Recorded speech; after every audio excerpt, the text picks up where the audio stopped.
Hello everybody, thank you for tuning in to another episode for notanalog.com. Today I'm looking at the Sony XBA series of headphones. I've got 4 different pairs around me, one around my neck, and they're just everywhere.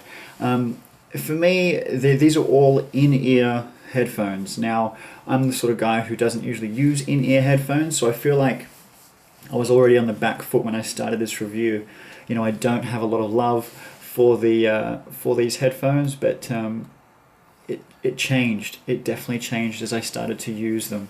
Now, I've never enjoyed using them because I find them uncomfortable. I find the audio quality to be not as enjoyable, but just because I'm not sitting there amongst it and having a lot of fun. So here I was with these 4 sets. Now I'm going to go through them all, and I'll start with the smallest of the range. Now, when I say the smallest of the range, they're still not the cheapest. The XBA-1s, which is this one here, retails for $99. Now, that's not cheap, especially for in-ear headphones, and that's the bottom of the range of the XBA series.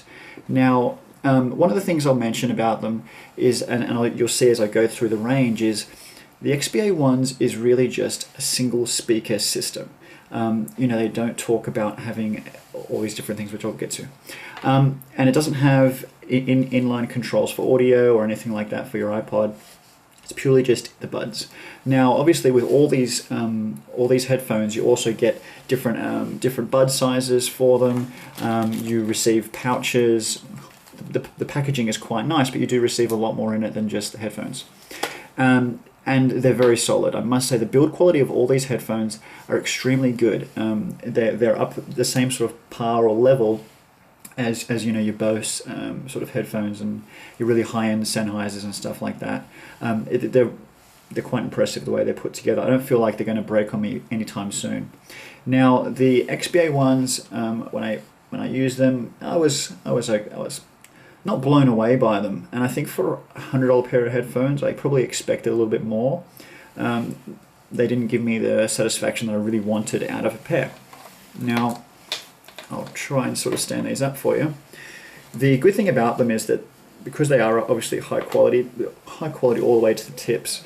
Now, this is sort of a rubber end. The other ones have got more of a steel plug on them.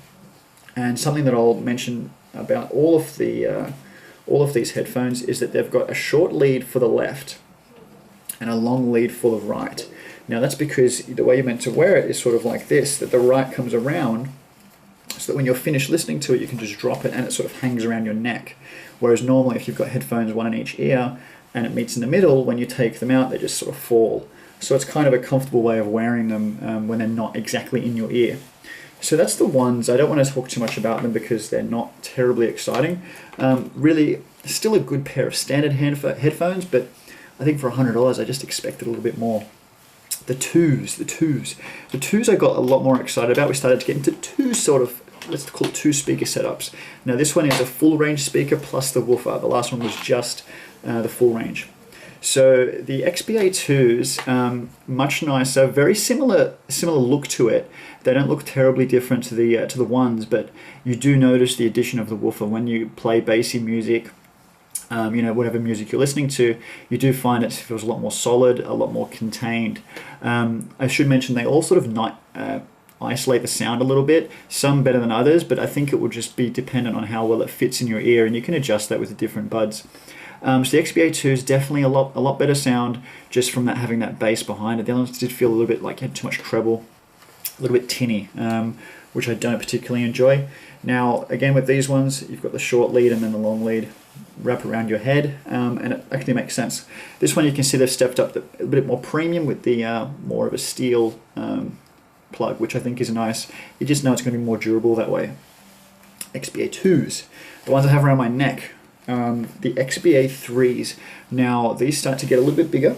Definitely, a lot more noticeable when you do have it plugged into your ear. You'll notice that there is a bit of an angle on them, so they do fit a little bit more comfortable. When you are putting buds this big in your ear, you kind of need them to fit properly as well. These are a lot more premium. You step up to the 3s and then the 4s. The 3s are $329. This one's a $329 pair of headphones, which is a lot for earbuds, but the sound out of this was really good. So what do you get extra from this one? Okay, it's the full range speaker plus the woofer plus another tweeter as well. Now I start to think, how the hell do they cram it all in here? But it's all done by Sony, and they do a really good job of it still. This is where the sound quality really stepped up. This is where I started to really get excited about sound, wanting to listen to different music, and it just changes the whole listening experience that you ever thought you ever had with songs. You start to hear more of a song. You know, you think that you know something until you actually hear it, and you think, wow, that sounds completely different. It sounds so much better. The XBA-3s are probably, well, I won't say it yet. These were up there. These were up there, and you notice the shape. It's a lot more of a flat plug. It's not very rounded. It's not too big, and again with the tip on this one, it's got the same sort of end as the XBA-2s, just the premium sort of steel end on that one. Last but definitely not least, now this is the XBA-4. This is the top of the range of the XBA series. Now this is the IP version, meaning it supports iPhone, iPod, and iPad for audio listening, because it's got the remote for volume up and down and select. Now it is a plastic remote, which I was a bit surprised in. You know, they've really gone high end with the tips, with the steel tips and stuff like that, and then they put a plastic remote, which, yeah, you know, it's just a bit disappointing. The other thing I noticed, that because it does have the inline remote, they've actually met this one in the middle with the V. And then it gets me to the tips. Now these tips, hopefully I'm putting them on the right camera here, are big. They're very, very big. They look and they feel big. Now they're bigger because they also pack the full range speaker, the tweeter as I mentioned before in the XBA-3s, but a double woofer. So you would think that the bass in this is going to be extreme or maybe too much. It's actually not. I found the difference between the 4s and the 3s to not be enough. Now we're talking these ones, $499. $499 for the most premium Sony headphones in the XBA range. Now at that price, I felt a little let down in that it wasn't worth the extra $100 and so on top of the XBA-3s. Now, yes, it does have the inline mic. You can also get the XBA-3s with the inline mic and stuff like that for your iPhone, but it just, I don't know. I think it was also the size. When it is in your ear, I'll just plug this one to the right, to the left.